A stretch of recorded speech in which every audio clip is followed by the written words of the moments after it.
आज़ादी के 75 वर्ष को कुछ इस तरह से मनाते हैं। हमारे देश का गौरव तिरंगा हर घर में फहराना है। आप सभी को मेरा सादर प्रणाम। मैं काजल शाह, मैं कोलकाता के Khanna high school for girls में 10वीं की विद्यार्थी हूँ और आज मैं आप सभी के सामने अपनी एक छोटी सी भाषण लेके आई हूँ। मेरे भाषण का शीर्षक है आज़ादी और नेताओं का बलिदान।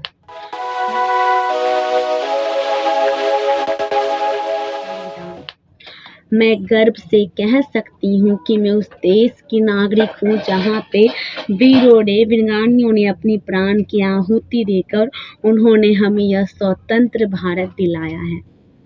उन गुरु से जिन्होंने हम पे लगभग 200 वर्षों तक शासन किया।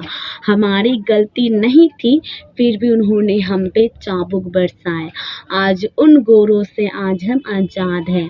आज हम स्वतंत्र भारत में जी रहे हैं। आज हम शिक्षा को ग्रहण कर सकते हैं, हम व्यापार में काम कर सकते हैं। आज हम स्वतंत्र हैं क्योंकि हमारे देश के महान महान नेताओं ने अपने बलिदानों से, अपने लहू से, अपने योगदान से उन्होंने हमें यह स्वतंत्र भारत दिलाया है। नेताजी सुभाष चंद्र बोस, खुदीराम बोस जी, बेगम हजरत महल जी, रानी लक्ष्मीबाई, बहुत सारे ऐसे महान महान नेता हैं जिन्होंने अपने योगदान से, अपने बलिदानों से उन्होंने हमें यह स्वतंत्र भारत दिलाया है।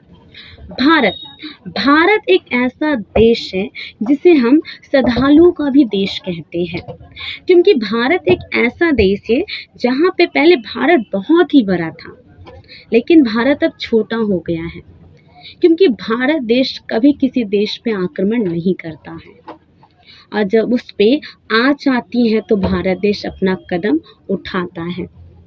बहुत सारी कठिन परिस्थितियाँ आई, जैसे कि महात्मा गांधी जी ने कहा हमें कभी भी हिंसा नहीं करना चाहिए। उन्होंने अहिंसा के बल पे उन्होंने हमें यह भारत स्वतंत्र उन्होंने अपनी हिम्मत से उन्होंने करवाया है। नेताजी सुभाष चंद्र बोस जी वो कहते हैं जो हमारे साथ अगर अंग्रेज हमारे साथ बुरा कर रहे हैं तो क्या उनके अन्याय को हम सहते रहे, तो उन्होंने इसके प्रति अपनी आवाज़ उठाई। बहुत सारे महान महान नेता हैं जैसे कि रानी लक्ष्मीबाई, सुभद्रा चौहान जी लिखती हैं खूब लड़ी मर्दानी वाली वो तो झांसी वाली रानी थी। ये बहुत सही वाक्य है। वो एक ऐसी महिला थी जिन्होंने अपने संघर्ष से, अपनी हिम्मत से बहुत ही अंग्रेजों का उन्होंने सामना किया। बेगम हजरत महल जी भी, उन्होंने भी हमारे देश के लिए, हमारे भारत देश के लिए उन्होंने भी अपना पूर्ण रूप से योगदान दिया। बहुत सारी रानी चन्नम्मा, उन्होंने भी रानी लक्ष्मीबाई की तरह वो भी लड़ पड़ी अंग्रेजों से और उन्होंने हमें यह स्वतंत्र भारत दिलाया है। अगर प्राचीन समय की बात करें तो भारत देश कई चीज़ों में पिछड़ा हुआ था। जैसे कि हम भारतीयों के साथ क्या होता था, अंग्रेज हमसे काम तो करवा लेते थे लेकिन हमारी तनख्वाह वो नहीं देते थे। केवल हमें चाबुक, केवल हमें दर्द, केवल हमें नुकसान ही वो पहुंचाते थे। हमें लगा कि हमारा जीवन यहीं तक है, लेकिन किसी ने सही कहा है कि देर है लेकिन अंधेर नहीं। इसलिए इतने सारे महान लोगों ने अपने विचारों से, अपने सोच से उन्होंने हमें यह स्वतंत्र भारत दिलाया है। तो आज तो हम स्वतंत्र भारत में जी रहे हैं।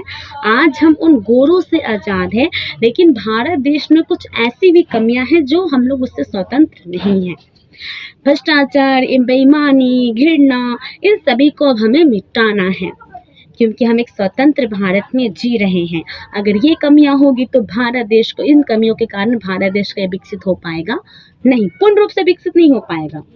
इसीलिए मैं उनके चरणों में प्रणाम करती हूँ। भले वो हमारे बीच नहीं है लेकिन वो आज मर के भी अमर है क्योंकि उनका कर्म अच्छा था, उनका बलिदान आज भी वो हमारे बीच अमर है।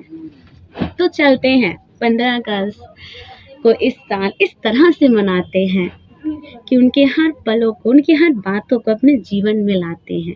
समझना होगा हमें इन बातों को। तो आप सभी के सामने मेरी छोटी सी भाषण प्रस्तुत थी। आप सभी ने मेरे भाषण को सुना, उसके लिए दिल से धन्यवाद।